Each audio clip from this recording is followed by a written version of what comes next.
When we talk about pressures in the cardiovascular system, we're talking about blood pressure. Pressures in different parts of the cardiovascular system aren't equal, and these differences in pressures keep the blood moving from high pressure areas leaving the heart, like the arteries, to low pressure areas like the veins. Actually, though, the pressure curve looks a little more like this, and fluctuates in the arteries depending on what part of the cardiac cycle it's in. These peaks correspond to systole, and these low points correspond to diastole. That being said, though, this original line is the average of these fluctuations, or the mean arterial pressure, sometimes just shortened to MAP.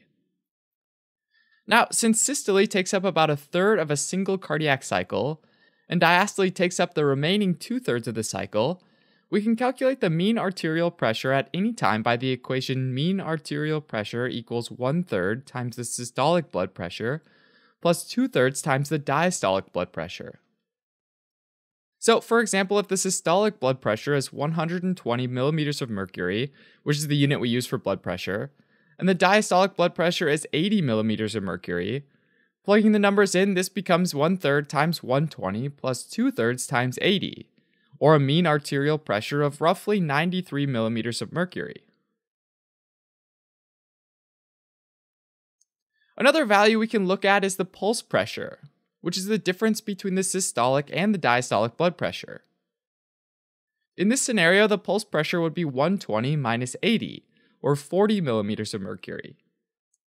If we do a little rearranging to this equation, we get systolic blood pressure equals diastolic blood pressure plus pulse pressure. And then substituting that into our last equation, we get mean arterial pressure equals 1/3 times the quantity, diastolic blood pressure plus pulse pressure, plus 2/3 the diastolic blood pressure. And then after distributing, we get the equation mean arterial pressure equals diastolic blood pressure plus 1/3 the pulse pressure.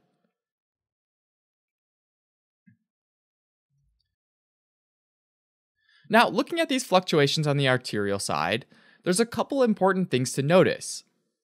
First of all, on the downswing of the curve, there's a sharp pressure drop followed by a rise again, forming what's called the dicrotic notch, or incisura. As blood is ejected out into the aorta, pressure rises really fast. And then as the heart starts to relax, a tiny amount of blood flows back into the ventricle, which causes the valve to snap shut and the pressure to fall. That snapping shut of the valve causes it to recoil back a little bit into the aorta, which causes a brief increase in the pressure of the aorta. And then finally, the pressure falls as the aortic valve settles.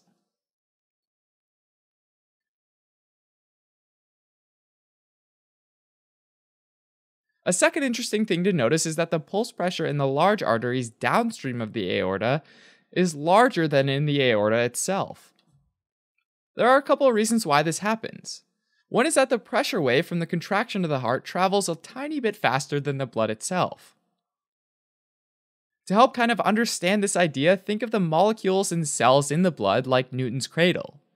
And while they move together, they bump into each other and end up transmitting that pressure wave faster than the group can move as a whole, meaning that that pressure wave actually ends up adding to the pressure downstream, therefore making the pressure higher in the large arteries. A second reason is that the pressure waves bounce off branch points in the arteries, which cause them to reflect back and increase the pressure in the arteries even more. Alright, so it should seem a little weird that both the systolic pressure and the pulse pressure are higher in the downstream arteries, since we know that blood wants to move from a high pressure area to a low pressure area. But one thing to remember is that in the large arteries, the diastolic pressure is lower. And remember that it's the mean arterial pressure that drives blood flow. And this is mostly affected by diastolic pressure, which is highest in the aorta. As an example with some numbers, let's say that the aorta's systolic blood pressure is 115 and the diastolic blood pressure is 85, meaning pulse pressure is 30. That said, the mean arterial pressure ends up being 95 millimeters of mercury. Now, if the large artery's systolic blood pressure is 120, which is higher than the aorta, and diastolic blood pressure is 80, which is lower than the aorta, then the pulse pressure ends up being 40, which is also higher than the aorta. But we see that the mean arterial pressure ends up being 93 millimeters of mercury, which is actually lower than in the aorta like we'd expect.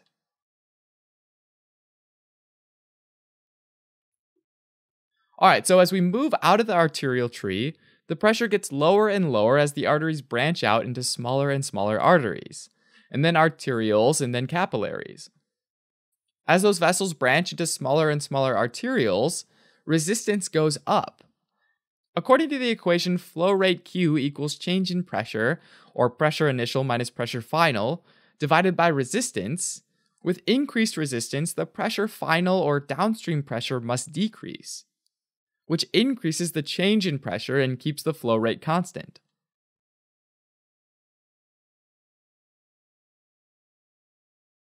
Across the capillaries, the pressure drops from 30 to 10 millimeters of mercury. So the pressure drop is greater across the arterioles than the capillaries, even though the capillaries are even smaller, which means even more resistance. The pressure drop here is less though because there are so many capillaries that run in parallel to one another, and that helps to reduce the total resistance, since total resistance for vessels in parallel is less than the resistance in any one individual vessel. After the capillaries, blood goes into the venules and then the larger veins. At this point, the pressure drops aren't very big at all, because the blood vessels have a larger and larger radius and have a high compliance, and can expand to hold more blood. Finally, blood makes it to the vena cava, and pressure is roughly 4 millimeters of mercury, and the right atrial pressure is around 2 millimeters of mercury. Even though there are only small differences in pressure, it's still enough to move blood back to the heart, even when it's going against gravity. Now, various clinical situations can cause pressures in the system to go up or down, and that affects all of the downstream pressures as well. As an example, let's take a closer look at the normal aortic pressure curve, and then two situations that often alter aortic pressures. The first is arteriosclerosis, which is a chronic condition where the arteries become stiff and less compliant, kind of like a rubber hose turning into a lead pipe over time. The baseline diastolic pressure usually doesn't change, but the extra volume of blood that exerts pressure on the walls during systole results in enormous increases in systolic pressure because the walls are so stiff. The high systolic pressure with the unchanged diastolic pressure means that there's also an increased pulse pressure, and therefore an increased mean arterial pressure.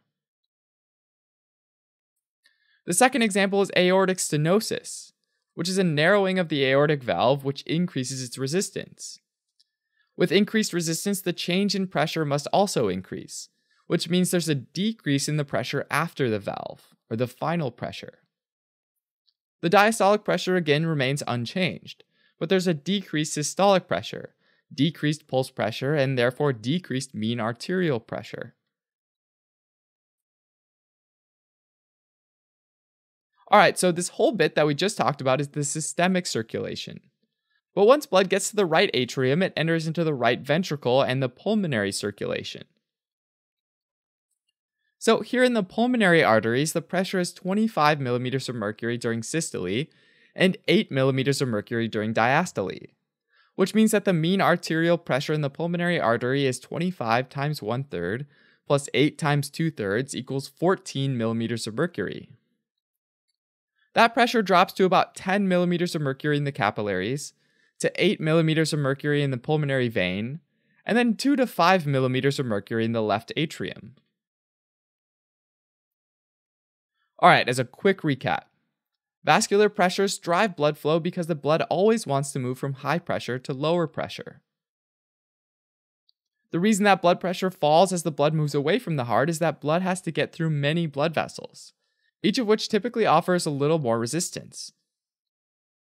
In the arteries, there are also pulsations or pressure fluctuations, and they get larger in the downstream arteries and then disappear in the arterioles. But mean arterial pressure always falls as the blood goes downstream.